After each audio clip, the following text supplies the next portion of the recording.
हिंदू धर्म में सभी देवता ब्रह्म की अभिव्यक्तियां हैं, जिन्हें अंतिम सत्य और ब्रह्मांड की अंतिम वास्तविकता माना जाता है।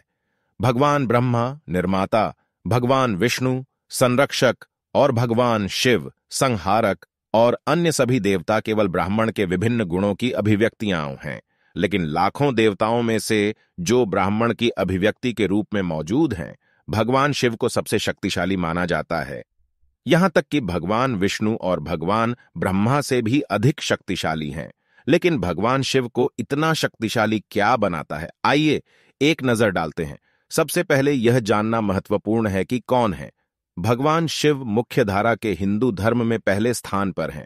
भगवान ब्रह्मा, भगवान विष्णु और भगवान शिव तीन सबसे महत्वपूर्ण देवताओं में से हैं और पुरुष देवताओं की हिंदू त्रिमूर्ति का हिस्सा है, जिन्हें त्रिमूर्ति कहा जाता है। भगवान ब्रह्मा निर्माता के रूप में कार्य करते हैं, भगवान विष्णु संरक्षक के रूप में कार्य करते हैं और भगवान शिव ब्रह्मांड के संहारक के रूप में कार्य करते हैं। ऐसा कहा जाता है कि भगवान ब्रह्मा और भगवान विष्णु के बीच इस बहस के दौरान कि उनमें से कौन दूसरे से श्रेष्ठ है, प्रकाश का एक बड़ा लगभग अनंत स्तंभ उनके सामने प्रकट हुआ। वे जिज्ञासु थे और ब्रह्मांड के छोर को ढूंढना चाहते थे। स्तंभ भगवान ब्रह्मा हंस में बदल गए और ऊपर की ओर उड़ गए और भगवान विष्णु ने सूअर का रूप धारण किया और नीचे की ओर चले गए। लगभग 1000 वर्षों तक ऊपर और नीचे जाने के बाद और अंत तक नहीं पहुंचने पर वे दोनों मूल प्रारंभिक बिंदु पर लौट आए और स्तंभ के सामने झुक गए। तभी अचानक खंभे पर ओम के संस्कृत अक्षर दिखाई दिए और उनके ऊपर विनाश के देवता के रूप में भगवान शिव खड़े थे। भगवान शिव ब्रह्मांड की संपूर्णता को नष्ट करने के लिए जिम्मेदार हैं। जब 1000 योग चक्र बीत चुके हैं, हिंदू धर्म में देखें, समय कभी न खत्म होने वाली गति से चलता है। चक्र को ज्यूक चक्र कहा जाता है, जो 4 अलग अलग योग में विभाजित है और कुल 4.32 मिलियन वर्षों तक चलता है। इसलिए हर 4.32 मिलियन वर्षों के बाद भगवान शिव अपना नृत्य करते हैं और संपूर्ण ब्रह्मांड को नष्ट कर देते हैं। लेकिन भगवान शिव को इतना शक्तिशाली क्या बनाता है? भगवान शिव के बारे में बस कुछ बातें जो उनकी अविश्वसनीय शक्ति को प्रदर्शित करती हैं। भगवान शिव हिंदू धर्म में 2 सबसे शक्तिशाली हथियारों का उपयोग करते हैं, जिन्हें त्रिशूल और पाशुपतास्त्र कहा जाता है। दहलीज एक त्रिशूल जैसा हथियार है जिसे भगवान शिव के अलावा कोई भी नहीं रोक सकता है। यह वास्तव में था भगवान गणेश के सिर को काटने और भगवान ब्रह्मा के 5वें सिर को काटने के लिए इस्तेमाल किया गया था। भगवान गणेश के हाथी का सिर क्यों है? इसकी कहानी बेहद दिलचस्प है और मैं इसे एक अलग वीडियो में कवर करूंगा। इसलिए पाशुपतास्त्र, जो दूसरा हथियार है, भगवान शिव के पास एक ऐसा हथियार है जो सृष्टि को नष्ट करने में सक्षम है और इसे हिंदू धर्म के 2 सबसे शक्तिशाली हथियारों को चलाने के अलावा मन, शब्दों और यहां तक कि आंखों से भी छोड़ा जा सकता है। एक अन्य कहानी में जब देवी गंगा स्वर्ग से उतरना चाहती थीं, पृथ्वी पर केवल भगवान शिव ही इतने शक्तिशाली थे कि वे गंगा के अत्यंत शक्तिशाली जल को अपनी घनी जटाओं में पकड़कर उसे पृथ्वी पर छोड़ देते थे। एक अन्य कहानी के अनुसार देवता और असुर अमृता का अमृत प्राप्त करने के लिए क्षीर सागर के जल का मंथन कर रहे थे।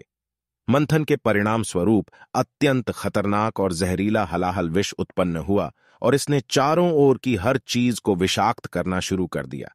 इसलिए भगवान शिव ने सभी को बचाने में मदद करने के लिए जहर निकाला और उसे पी लिया। यह उनकी पत्नी देवी पार्वती थीं, जिन्होंने भगवान शिव का गला पकड़ लिया और जहर को रोक दिया।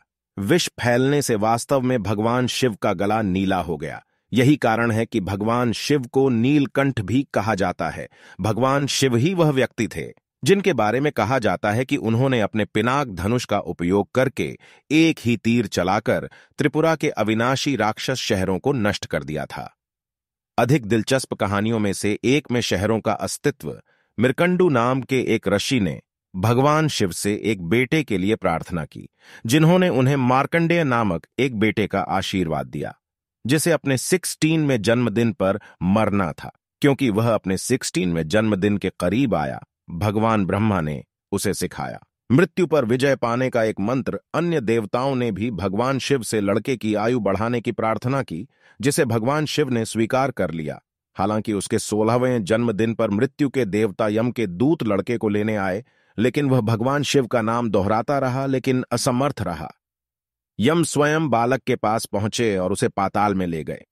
यम ने भयानक रूप धारण किया और बालक के चारों ओर एक फंदा बांध दिया, जिसने लिंगम को पकड़ लिया, जो कि भगवान शिव का एक आयनिक प्रतिनिधित्व है। जैसे ही फंदा ने लिंग को छुआ, भगवान शिव यम पर क्रोधित हो गए। भगवान शिव ने उसे अपनी दहलीज से मारा और उसकी छाती पर लात मारी, जिससे स्वयं मृत्यु के देवता की मृत्यु हो गई। हालांकि जीवन और मृत्यु के क्रम को बनाए रखने के लिए भगवान शिव ने उसे पुनर्जीवित किया।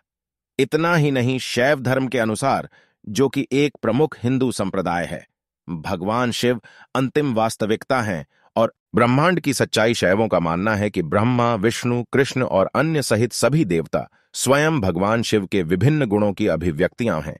लेकिन आप क्या सोचते हैं कि क्या भगवान शिव सबसे शक्तिशाली हिंदू देवता हैं, या यह कोई और है जिसे आप छोड़ सकते हैं?